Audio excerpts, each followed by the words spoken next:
The orange fabric hung loose on Tommy's 10-year-old frame as he shuffled forward, chains clinking with each small step. Through the reinforced glass, his mother sat rigid, her face a canvas of devastation and disbelief. The harsh, fluorescent lights made everything look sickly. The gray walls, the metal chairs, even the tears tracking down her cheeks. "Mom?" Tommy's voice was barely a whisper, but it echoed in the sterile visitation room like a gunshot. She couldn't speak, her hand pressed against the glass, trembling. Tommy raised his own hand to meet it, the barrier between them feeling like an ocean. The guard behind him shifted impatiently. 2 minutes, the guard announced. Tommy's mother finally found her voice. "Baby, I'm going to get you out. I promise. This is all wrong. This is—" "Mom, I didn't mean to. I swear I didn't mean to." The words hung in the air like a confession, though Tommy had said them 100 times before. His mother's face crumpled. She'd believed him every time, but belief didn't matter in courtrooms. Evidence did, and the evidence had painted her son as something unthinkable. "Time's up." The guard's hand landed on Tommy's shoulder. As they led him away, Tommy looked back one last time. His mother was sobbing now, both hands pressed against the glass, as if she could break through it with sheer maternal will. The last thing Tommy saw before the steel door slammed shut was her mouthing the words, "I love you."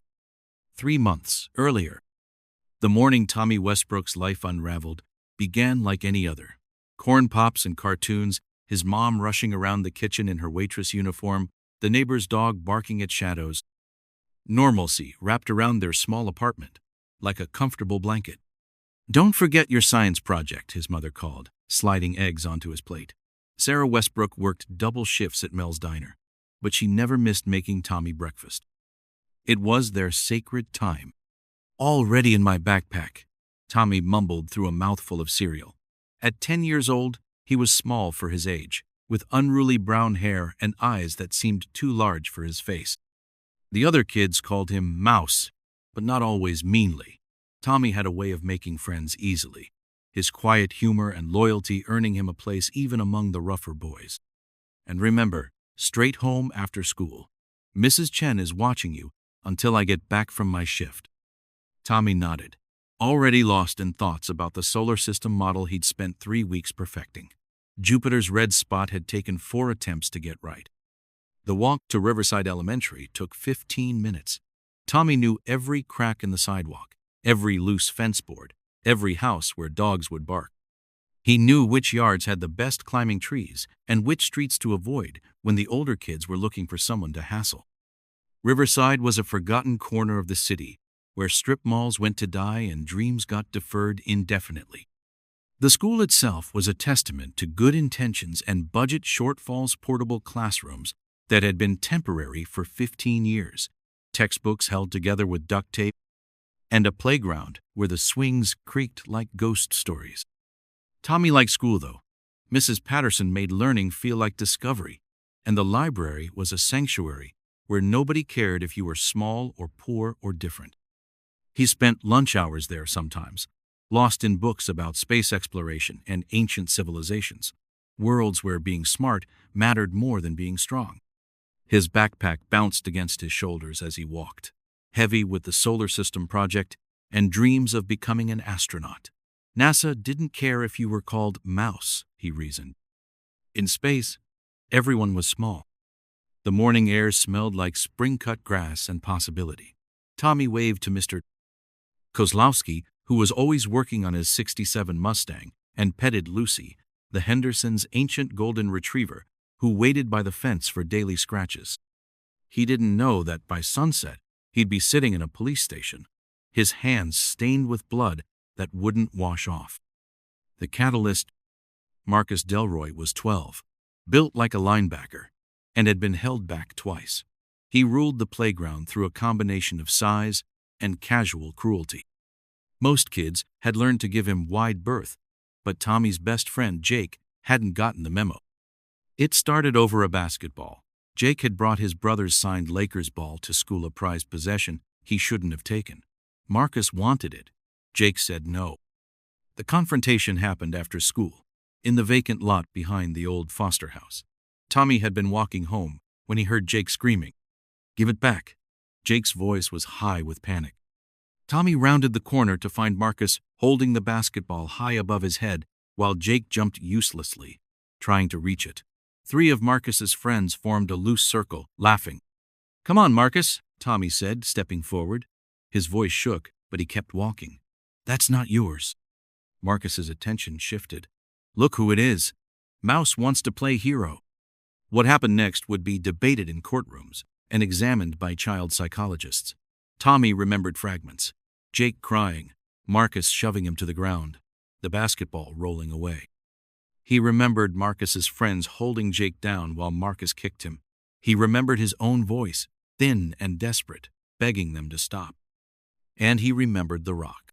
The moment, the foster house had been abandoned for 2 years. Its yard was overgrown, littered with debris, broken bottles, rusted cans, the skeleton of a bicycle. Local kids whispered it was haunted, that old man Foster had died in there, and his ghost still walked the halls. Adults knew the truth was sadder. Foreclosure, bankruptcy, another family crushed by medical bills. Tommy had played in that yard before, back when the Fosters lived there. Mrs. Foster used to give out full-size candy bars on Halloween, and Mr. Foster had built the neighborhood kids a tire swing that still hung from the massive oak tree, rope frayed but holding.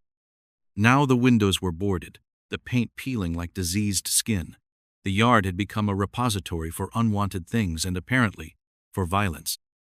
Marcus had Jake pinned now, his knee pressing into the smaller boy's chest. Jake's face was turning red, his breath coming in desperate gasps.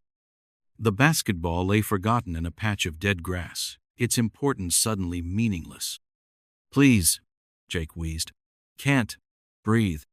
"Should have thought of that before you disrespected me," Marcus snarled. His friends Rico, Dante, and Tyler formed a wall around them. Rico was recording on his phone, probably for social media. They'd done this before, Tommy realized. This was entertainment for them. Tommy's legs felt like water. Every instinct screamed at him to run, to find an adult, to do anything but get involved. But Jake's eyes found his, wide with terror and pleading. "Somebody help," Jake mouthed silently. Tommy's hand found the rock without conscious thought, smooth on one side, jagged on the other, heavy enough to matter. It felt warm in his palm, like it had been sitting in the sun. "Let him go," Tommy screamed.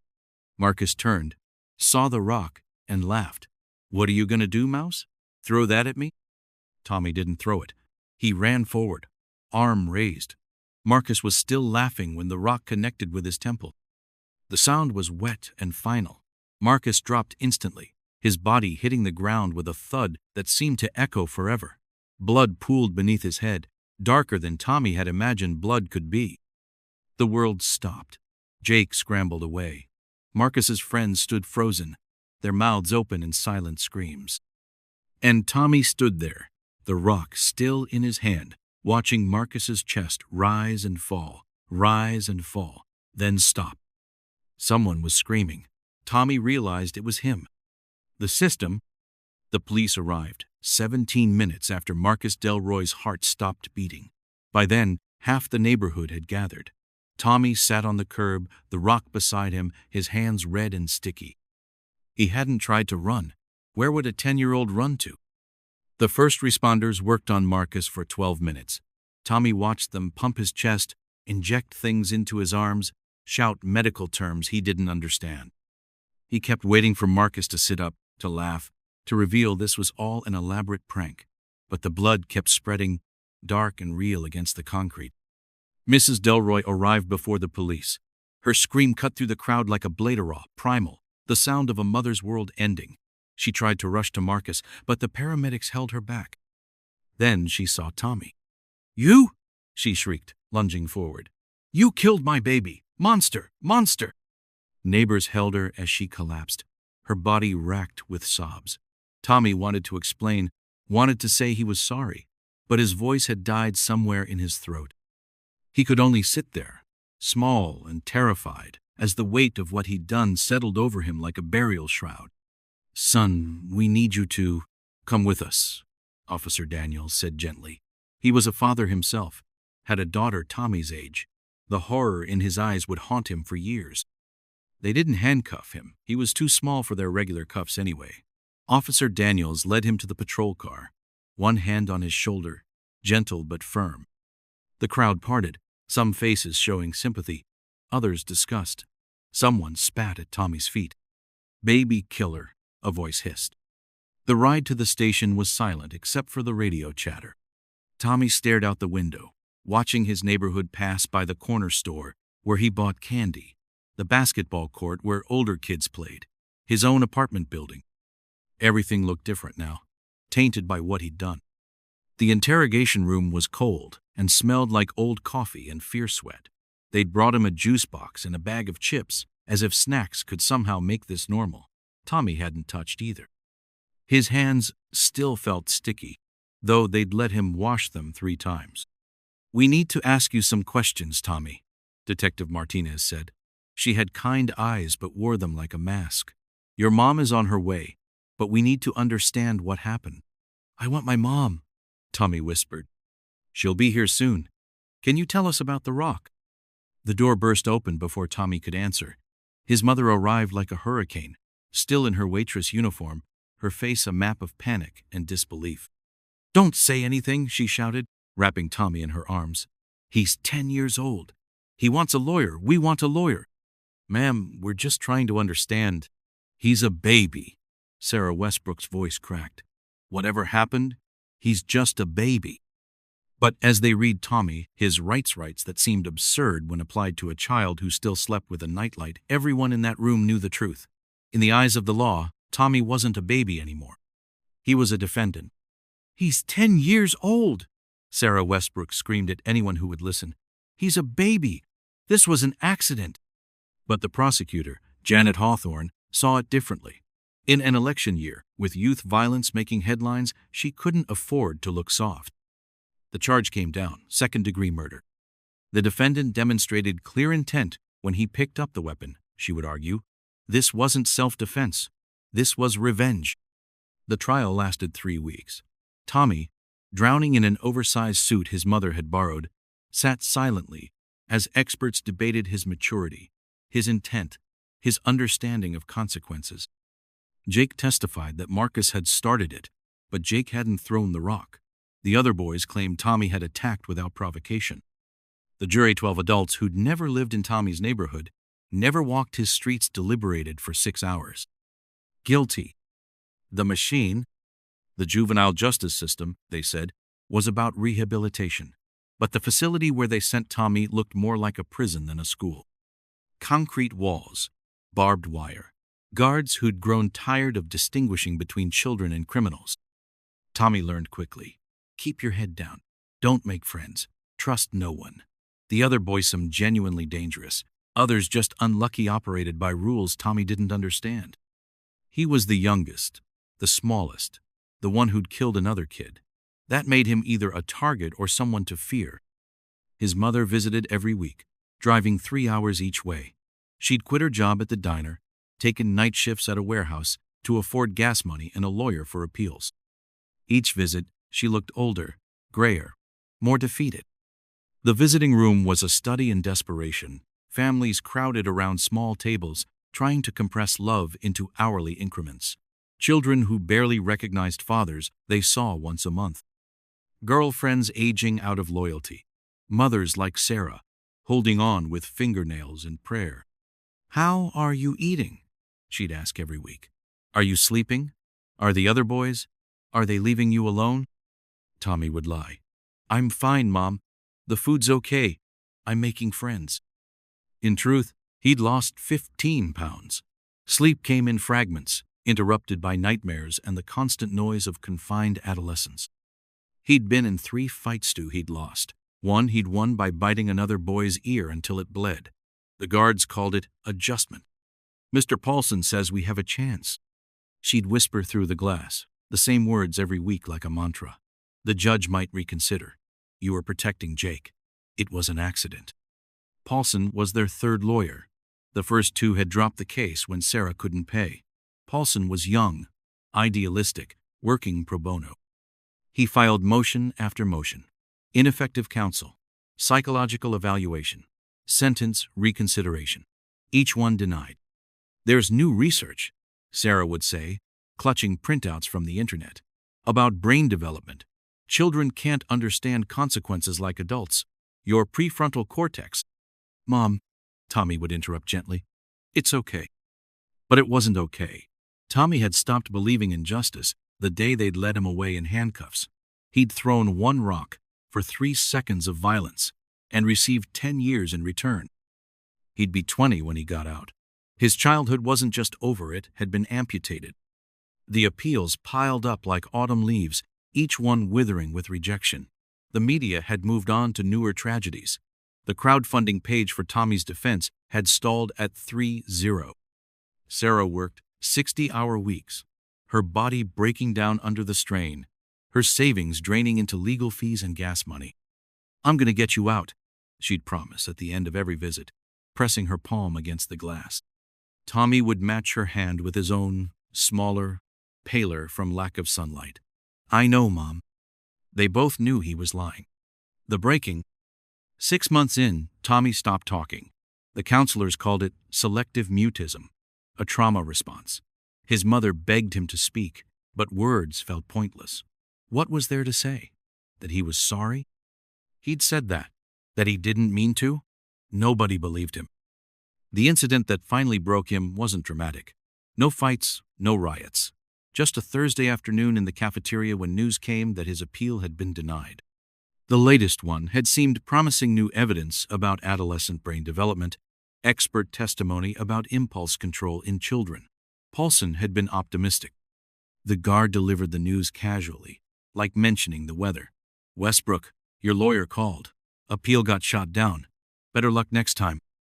Tommy stared at his tray mystery meat, and green bean sand felt something inside him die. Around him, the cafeteria buzzed with its usual chaos. Boys trading food, arguing over nothing, establishing pecking orders. Life going on while he stood still. You good, Mouse? Carlos asked from across the table. They'd become something like friends. If friendship could exist in a place designed to strip away humanity. Tommy nodded, but his hands were shaking. He thought about his mother, probably getting the same news right now. Another defeat. Another dead end. Another piece of hope cremated. That night, he wrote a letter. Dear Mom, I'm sorry for everything. For what I did to Marcus. For what I'm doing to you. You shouldn't have to live like this. You shouldn't have to drive 6 hours every week to see your son in a cage. You deserve better. I love you more than all the stars in the solar system. Tommy. He folded it carefully, placed it under his pillow, and went to the infirmary complaining of a headache.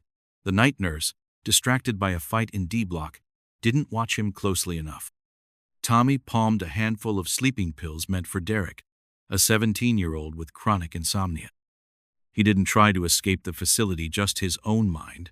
They found him in the shower room at 3 a.m., unconscious pills, stolen from the infirmary, scattered on the wet floor. His lips were blue, his breathing shallow. Carlos had woken up, noticed Tommy's empty bed, and raised the alarm.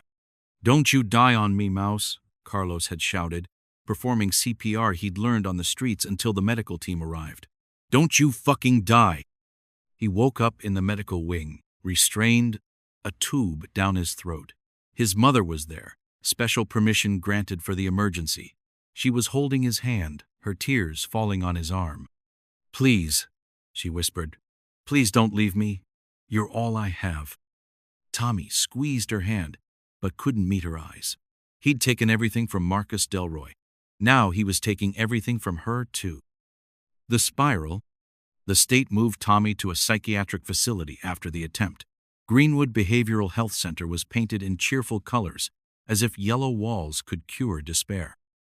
New doctors, new medications, new theories about what was wrong with him. Post-traumatic stress, one said. Adjustment disorder, claimed another.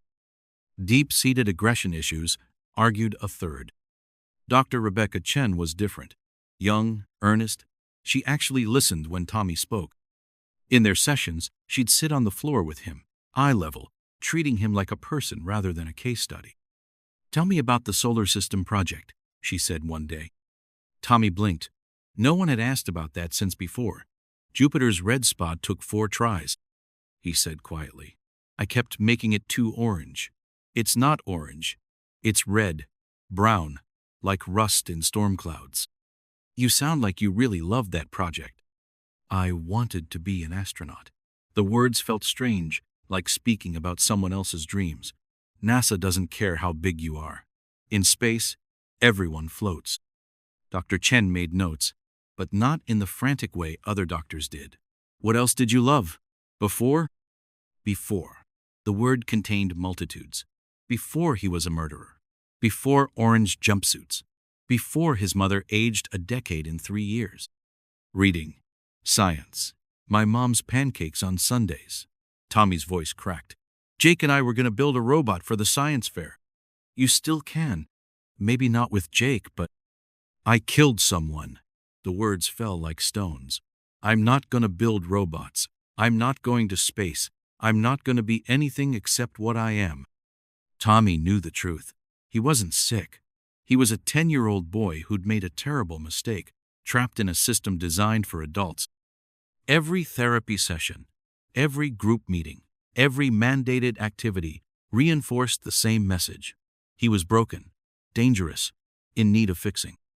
The medications made him fuzzy, distant, Risperdal for the aggression, Zoloft for the depression, Trazodone to sleep. He moved through days like swimming through honey, his thoughts slow and sticky. Group therapy was a circus of damaged children. Miguel, who'd burned down his foster home. Ashley, who'd stabbed her stepfather. Jordan, who heard voices telling him to hurt people. And Tommy, the youngest, who'd thrown a rock. Recovery is a journey, the counselors would chirp. You're not your worst moment. But Tommy knew better. In the eyes of the world, he was exactly his worst moment. Forever 10 years old. Forever holding that rock. Forever watching Marcus fall. Letters came from the outside. Some supportive strangers who'd read about his case and felt the injustice. Most were cruel. Marcus's family had started a foundation, appeared on news shows, turned their grief into advocacy for harsher juvenile sentences. That animal took my boy, Marcus's mother had said on national television. 10 years isn't enough. He should rot. Tommy had been forced to watch the interview in group therapy, part of a lesson on accepting responsibility. He'd sat silent as the other boys discussed it, their own crimes suddenly seeming justified in comparison. The visitor. 2 years into his sentence, Tommy received an unexpected visitor. Jake Morrison sat across from him in the visiting room, fidgeting with his sleeves. He'd grown taller, his voice deeper, but his eyes still held that same fear from the vacant lot. I'm sorry, Jake said immediately. I should have testified better. I should have. It's okay, Tommy interrupted. They were his first words in months, raw and unused. No, it's not. You saved me, and they punished you for it. Tommy studied his former friend. Jake wore designer clothes now, lived in a better neighborhood. His family had moved after the trial, wanting to distance themselves from the tragedy. I think about it every day, Jake continued. If I hadn't brought that stupid basketball, then Marcus would have found another reason, Tommy said quietly. He always did. They sat in silence for a moment. Jake pulled out his phone, then thought better of it. What do you show someone who's been locked away? Instagram stories? TikTok videos? The world had moved on in ways Tommy couldn't imagine. Remember when we were going to build that robot? Jake asked suddenly. For the science fair, we had all those diagrams. The one that would bring us juice boxes, Tommy said, the ghost of a smile flickering. Servo motors and Arduino boards. I actually built it, Jake admitted. After everything. My dad helped. It won first place. Something twisted in Tommy's chest. Pride? Jealousy? Loss? That's cool, he managed. I put your name on it too, as co-creator. Mrs. Patterson said you would have wanted that. Tommy's eyes burned. He blinked hard, refusing to cry in front of Jake. In here, tears were weakness, and weakness was dangerous. Then Jake leaned forward, voice dropping. They're saying stuff at school. About you. Some kids think you're like some psycho killer, but I tell them the truth. You're a hero. You saved me. I'm not a hero, Tommy said flatly. Heroes don't end up here. My mom says the system's broken, that they're treating you like an adult when you're just a kid. I stopped being a kid the second that rock hit Marcus.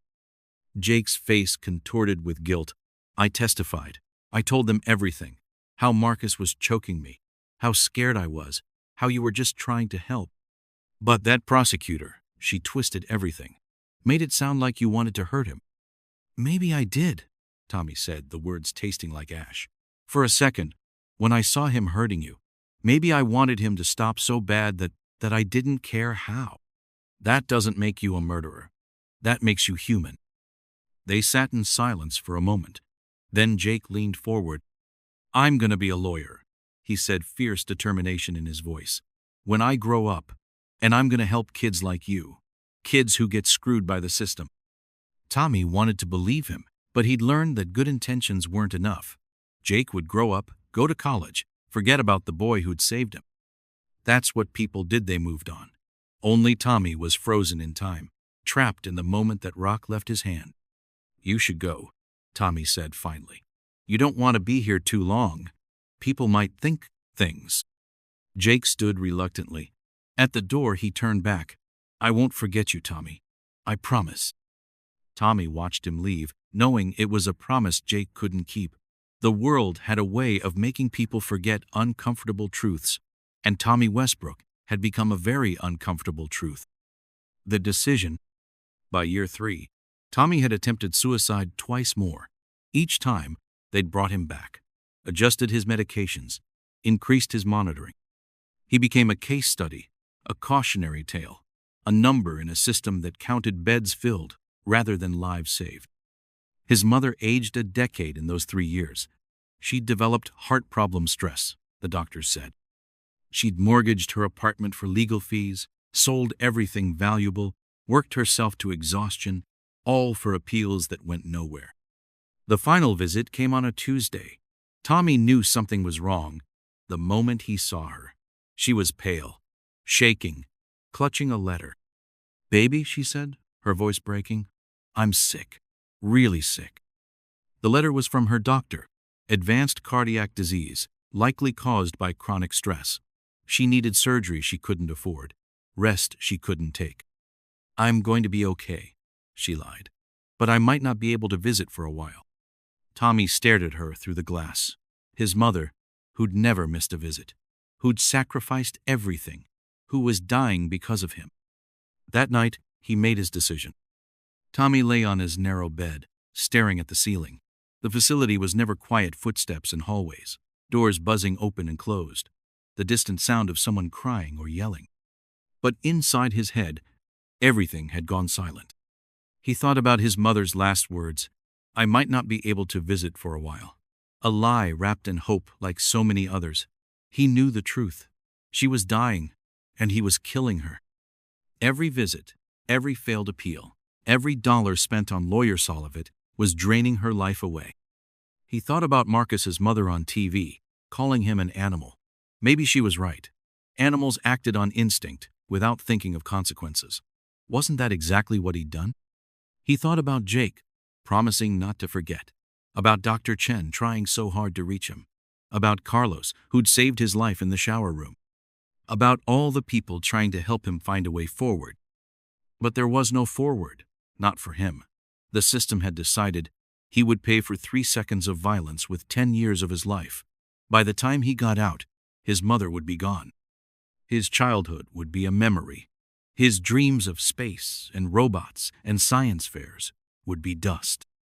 Tommy pulled out a notebook and began to write. Not a suicide note, he'd tried that before. This was different. A list. Things I'll never do. Graduate elementary school. Go to prom. Learn to drive. Have my first kiss. Go to college. See the northern lights. Build that robot with Jake. Make my mom proud. Become an astronaut. Float in space where size doesn't matter. The list went on. Each item a small death, a future foreclosed. When he finished, he folded the paper carefully and placed it in his copy of A Wrinkle in Time, the last book he'd checked out from the school library before everything ended. Outside his window, the moon hung low and orange, like Jupiter's red spot. Tommy wondered if anyone was looking at it from the International Space Station right now, floating weightless, free from the gravity that pinned him to this moment, this choice, this ending. He closed his eyes and made his decision. Not tonight, the checks were too frequent, the monitoring too tight after his last attempt. But soon, when the moment was right, when he could slip away quietly, without Carlos finding him, without another frantic rescue. His mother deserved to be free. The world deserved to move on. And Tommy deserved to stop being the boy who killed Marcus Delroy. In the morning, he would smile at Dr. Chen, take his medications, participate in group therapy. He would play the part of a boy trying to get better.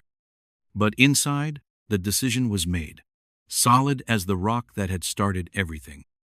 Some mistakes were too big to grow past, some moments too heavy to carry, some systems too broken to fix. Tommy Westbrook would never float in space, but maybe, finally, he could stop falling. The end?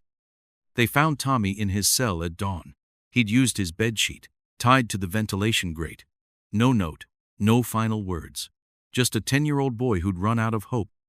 The news broke quietly, a small paragraph in the local paper, a statistic in a report on juvenile justice reform. Marcus Delroy's family called it justice. Tommy's mother collapsed when they told her, her damaged heart finally giving out. 2 funerals, 1 week apart. Marcus had been buried as a victim, Tommy as a cautioner. But in the end, they were both just children caught in a moment that spiraled beyond anyone's control. Jake Morrison kept his promise. He became a lawyer, specialized in juvenile defense. In his office hangs a photo, 2 boys playing basketball in simpler times. He tells every young client the same thing. The system isn't about justice. It's about survival. And sometimes, surviving isn't enough. The vacant lot behind the foster house was eventually cleared, turned into a playground. Kids play there now, unaware of the history beneath their feet. Sometimes, on quiet afternoons, neighbors claim they can hear the ghost of childish laughter, or maybe crying. They're never quite sure which. And in the county records, filed away in a basement archive, sits the case file of State versus Thomas Westbrook, stamped across the front in red ink, case closed. Inside, among the testimony and evidence photos, is a single line from the child psychologist's evaluation. Subject demonstrates normal emotional development for his age. Expresses deep remorse. Recommendation: community service and counseling. The recommendation was never followed. The system had already decided what Tommy was before he ever threw that rock. And in the end, the system always wins. Epilogue: 5 years after Tommy's death, the state passed the Westbrook Act, reforming how juvenile offenders are prosecuted and sentenced. It came too late for Tommy, but it saved dozens of other children from similar fates. Sarah Westbrook's apartment stands empty now, a shrine to a boy who threw 1 rock and paid with his life. On the kitchen table sits his unfinished homework, his solar system project Jupiter's red spot still perfect after all these years. The basketball that started it all was never found. Some say Jake kept it, a reminder of the price of childhood conflicts. Others believe it's still rolling around that vacant lot, waiting for someone else to pick it up. But everyone agrees on one thing: justice failed Tommy Westbrook. Not because he was innocent, wasn't, but because he was a child. And the system forgot that children, even those who make terrible mistakes, deserve a chance to grow beyond their worst moment. In the end, that's the real tragedy. Not that a boy threw a rock, but that we threw away the boy. Subscribe and like if you enjoyed the video.